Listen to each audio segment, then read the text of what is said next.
kembali berjumpa pada mata kuliah ilmu pendidikan. Pada mata kuliah ini Anda akan diajarkan ilmu-ilmu dasar kependidikan, mulai dari prinsip dasar, epistemologi, filsafat, dan juga penerapan pendidikan dalam konteks pendidikan formal di Indonesia. Sehingga diharapkan setelah Anda mempelajari mata kuliah ini, Anda akan diharapkan bisa memiliki bekal pengetahuan yang cukup bagi Anda ketika nanti menjadi seorang guru maupun menjadi seorang dosen ketika nanti bekerja. Baik rekan-rekan sekalian, hari ini kita akan mempelajari kembali materi mata kuliah ilmu pendidikan kita, di mana pada hari ini kita telah masuk pada pertemuan yang keempat yang membahas mengenai topik yaitu adalah kebenaran ilmiah. Baik, pada materi ini saya mengambil referensi dari buku filsafat ilmu yang saya ambil dari referensi tim dosen filsafat ilmu Universitas Gadjah Mada Yogyakarta. Baik, untuk mengawali pembahasan pada materi kali ini, kita akan lebih mempertanyakan terlebih dahulu tentang apa itu esensi dari sebuah kebenaran. Nah, seringkali kita bertanya-tanya atau memunculkan sebuah pertanyaan besar tentang sebenarnya yang dianggap sebagai sebuah kebenaran itu yang seperti apa. Apakah sesuatu yang kita yakini kebenaran itu menjadi sebuah kebenaran yang sifatnya mutlak atau menjadi sebuah kebenaran yang sifatnya relatif? Atau bisa jadi hal-hal yang sifatnya sebuah kebenaran yang itu dipahami oleh semua orang, apakah itu juga disebut sebagai sebuah kebenaran, atau justru hal yang dimaknai kebenaran sebagai mayoritas orang itu adalah sebuah kebenaran yang mutlak atau justru menjadi sebuah kebenaran yang relatif seperti itu.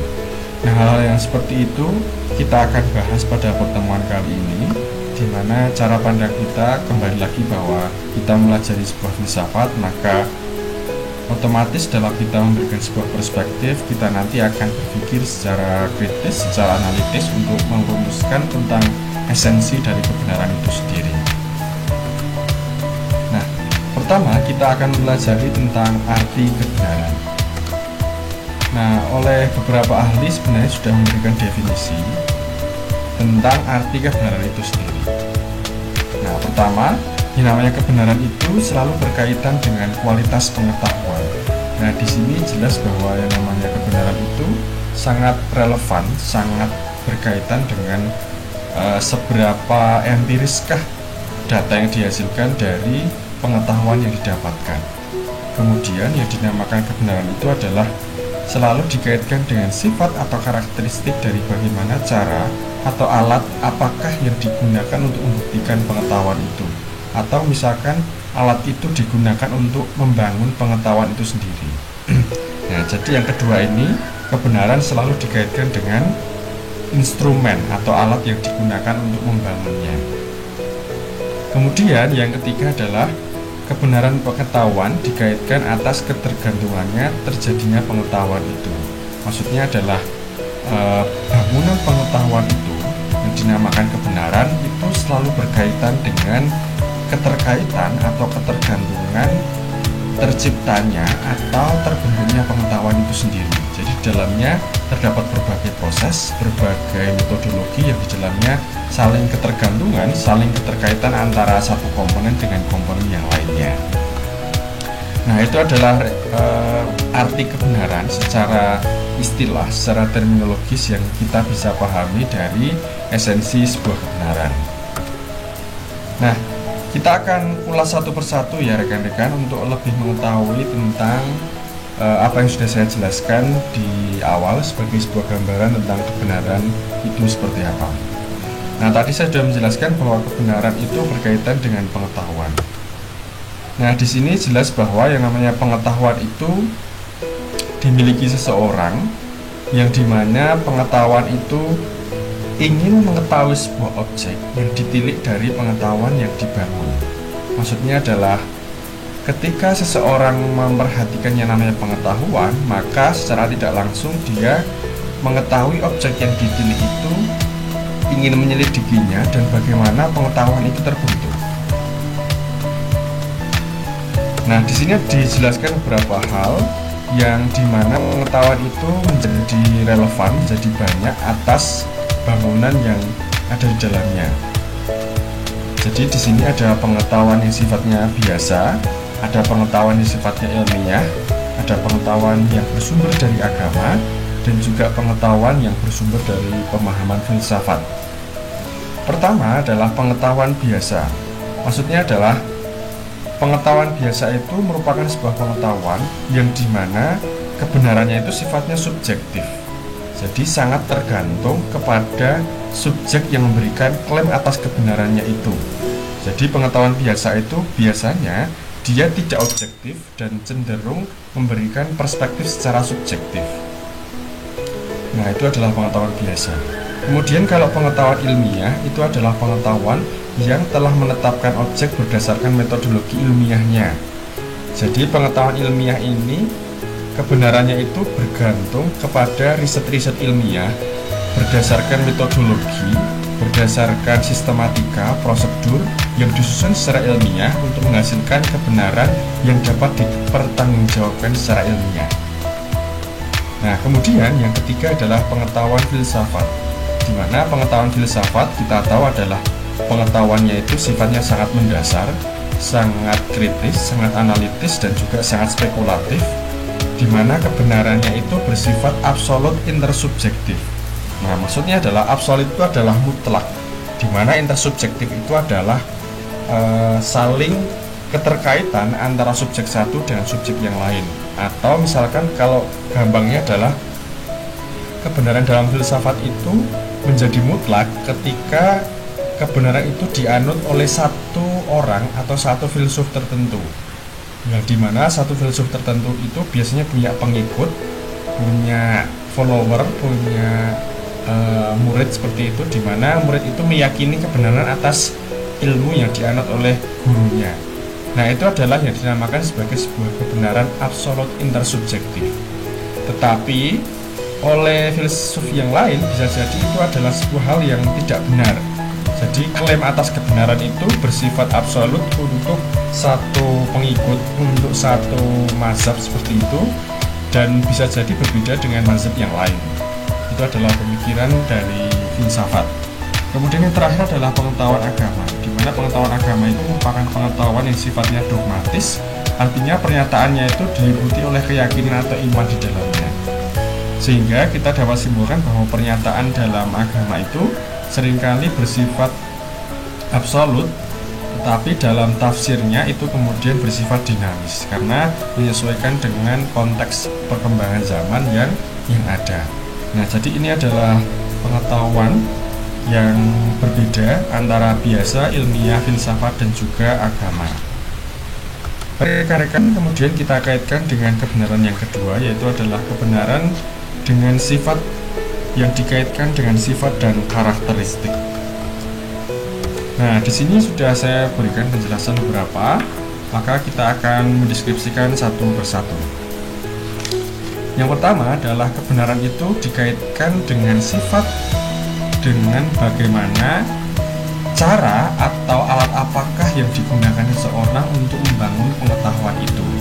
Nah, ini tadi sudah saya jelaskan di depan bahwa untuk penjelasan yang kedua ini berkaitan dengan instrumen atau alat yang digunakan untuk membuktikan pengetahuan itu. Nah, instrumen itu oleh para filsuf dideskripsikan dengan beberapa hal, di mana alat itu bisa berwujud indera atau berwujud alat pikir, akal pikir maksudnya, intuisi, ataukah keyakinan. Jadi ia membuktikannya apakah dengan itu, apakah dengan indera, itu adalah indera penciuman, pendengaran, dan sebagainya, ataukah dengan intuisi, ataukah dengan keyakinan yang dianutnya.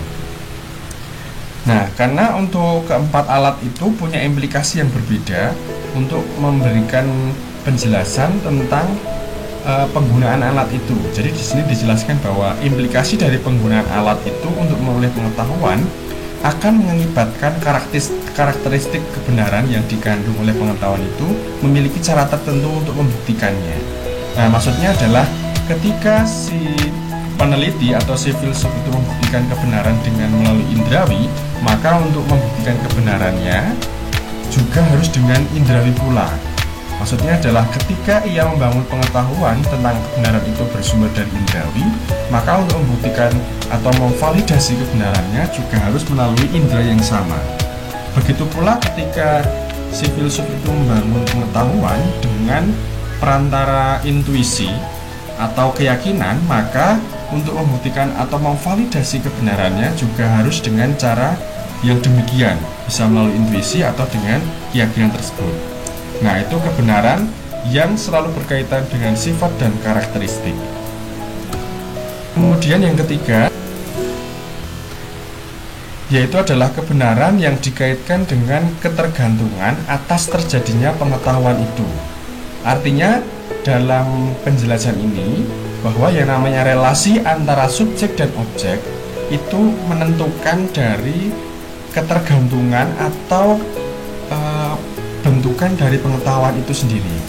Jadi di sini kita belajar tentang relasi antara subjek dan objek manakah yang dominan untuk membangun pengetahuan itu.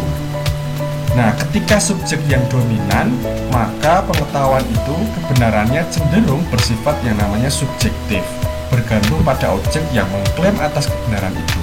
Sementara kalau kebenaran itu cenderung objeknya yang dominan, maka kebenaran itu diklaim sebagai sebuah kebenaran yang objektif. Nah, ini yang cenderung berkaitan dengan kebenaran sifatnya ilmiah, karena ini berdasarkan fakta-fakta empiris atau fakta-fakta di lapangan yang mendukung klaim atas kebenaran tersebut. Oke, itu adalah 3 landasan tentang esensi dari sebuah kebenaran.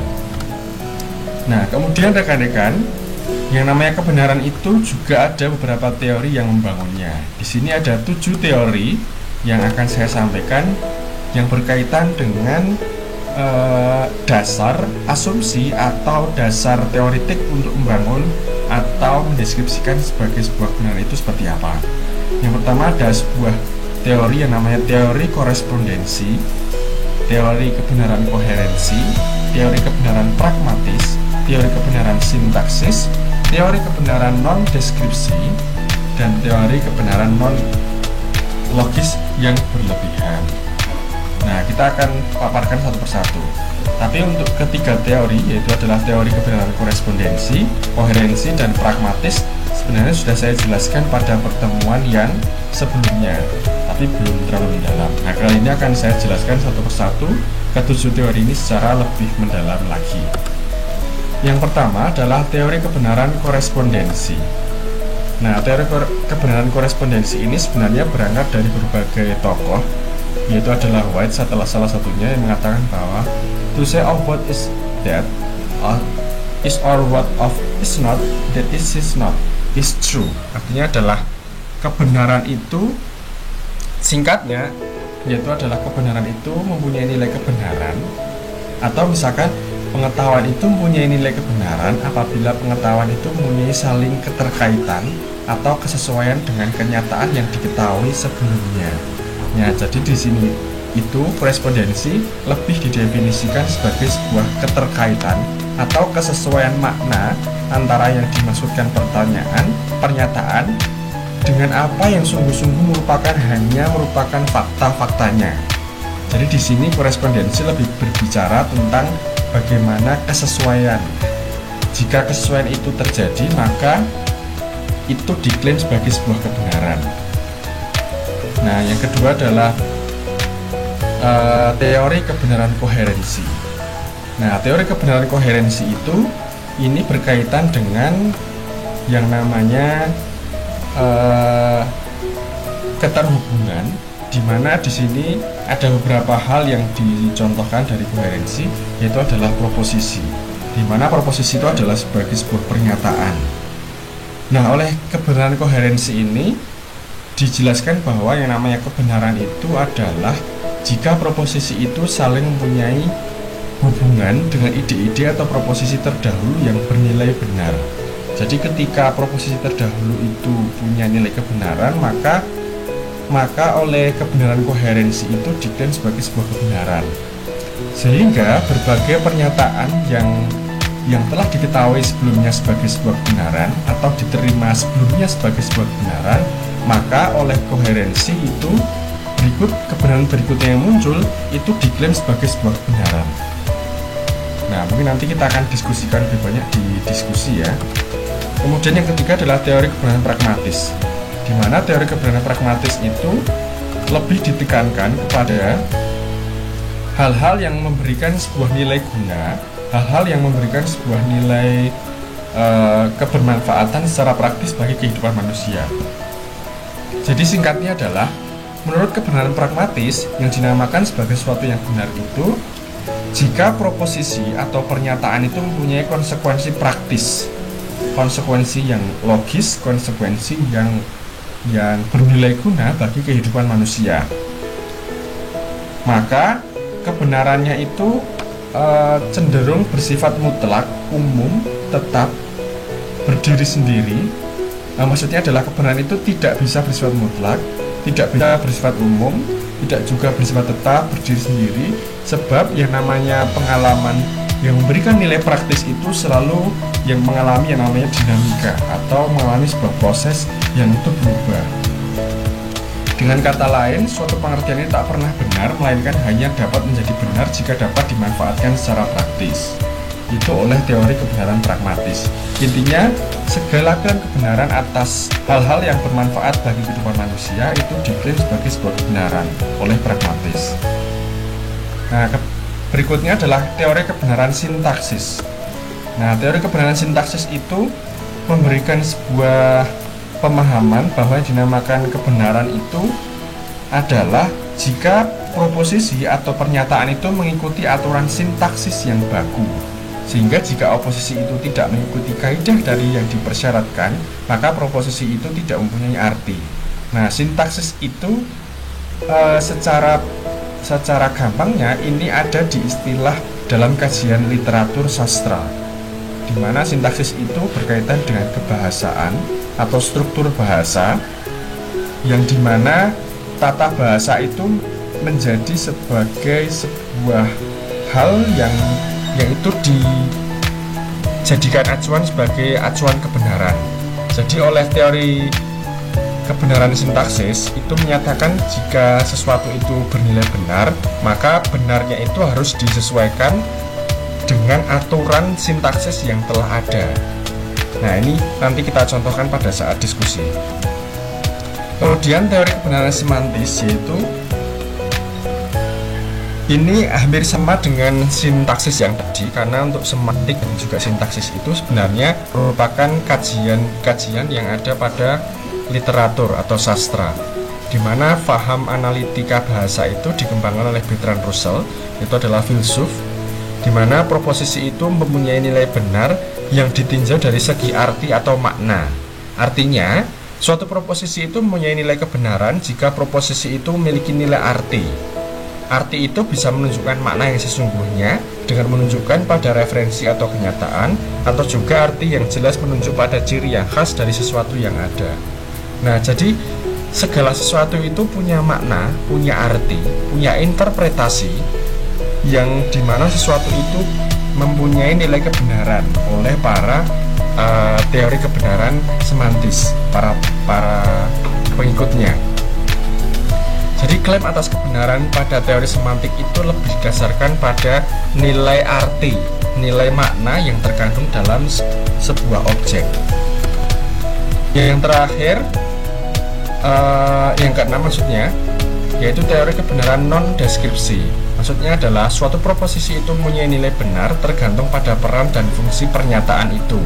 Nah, di sini kebenaran lebih ditekankan kepada peran dan fungsi pernyataan, di mana pengetahuan akan memiliki nilai benar sejauh pernyataan itu memiliki fungsi praktis dalam kehidupan sehari-hari.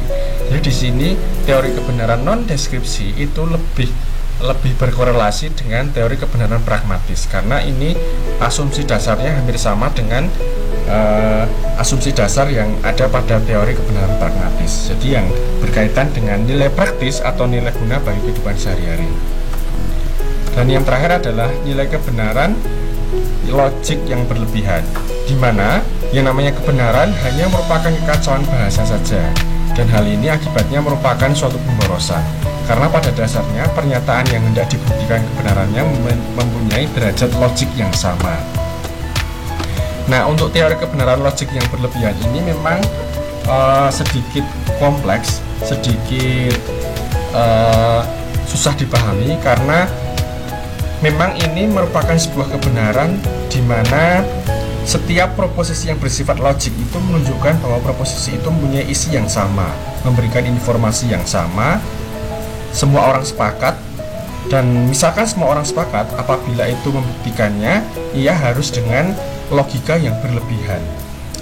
Sehingga untuk membuktikan kebenaran pada teori kebenaran ini, saya contohkan misalkan suatu lingkaran itu adalah bulat. Hal ini memberikan kejelasan bahwa pernyataan itu sendiri tidak perlu diterangkan lagi, karena pada dasarnya lingkaran adalah sesuatu yang terdiri atas rangkaian titik yang jaraknya sama dari satu titik tertentu sehingga berupa garis yang bulat.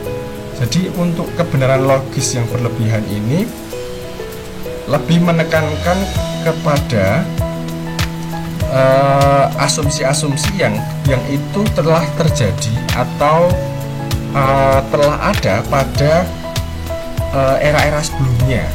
Jadi untuk lebih mendalami lagi tentang teori kebenaran logik, nanti kita diskusikan pada saat virtual meeting. Nah, dari beberapa teori kebenaran itu sebenarnya kita bisa berikan sebagai sebuah kesimpulan. Jadi yang dinamakan kebenaran ilmiah itu adalah yang seperti apa? Karena yang namanya kebenaran pasti mempunyai sifat atau karakteristik. Yang pertama, kebenaran ilmiah itu muncul dari hasil riset-riset ilmiah. Jadi riset-riset yang berdasarkan metodologi, riset yang berdasarkan kepada prosedur secara ilmiah, yang itu menghasilkan kebenaran yang sifatnya ilmiah yang dapat dipertanggungjawabkan. Kemudian selain bersumber dari kebenaran ilmiah, prosedur, metodologi, dan juga sebagainya, maka kebenaran ilmiah itu adalah kebenaran yang sifatnya objektif, yaitu didukung oleh fakta yang sifatnya empiris yang berdasarkan pada keadaan atau realitas yang sebenarnya. Kemudian kebenaran itu merupakan kebenaran yang dia terlepas dari kebenaran secara subjektif. Jadi untuk subjektivitas pada kebenaran ilmiah itu menjadi sangat minim, karena untuk kebenaran ilmiah dia menekankan kepada objektivitas sebuah fakta yang berdasarkan kepada metodologi secara ilmiah. Dan mengacu kepada ontologi, di mana kebenaran ilmiah itu dibagi menjadi dua, yaitu kebenaran secara korespondensi dan juga secara koherensi. Jadi untuk 7 teori kebenaran itu yang lebih ditekankan pada kebenaran ilmiah itu mengacu kepada 2 teori, yaitu korespondensi dan juga koherensi. Di mana ilmu alam itu cenderung menuntut kebenaran secara korespondensi. Sementara kalau ilmu sosial itu cenderung menerapkan kebenaran berdasarkan teori koherensi. Nah, disinilah kebenaran ilmu itu membuktikan yang namanya sebuah persetujuan atau konvensi, di mana yang namanya klaim atas kebenaran itu tidak bisa dibuktikan atau hanya cukup dari kebenaran satu teori saja atau hanya dari satu ilmuwan saja. Tapi untuk klaim atas kebenaran itu harus dibangun atas beberapa ilmuwan, yang dimana ilmuwan itu harus membuat sebuah konvensi atau persetujuan atas klaim kebenaran yang dihasilkan dari temuan-temuannya. Nah, demikian teman-teman yang bisa saya sampaikan dari ulasan singkat tentang kebenaran ilmiah. Berbagai hal yang sekiranya masih menjadi pertanyaan nanti bisa kita diskusikan pada saat virtual meeting.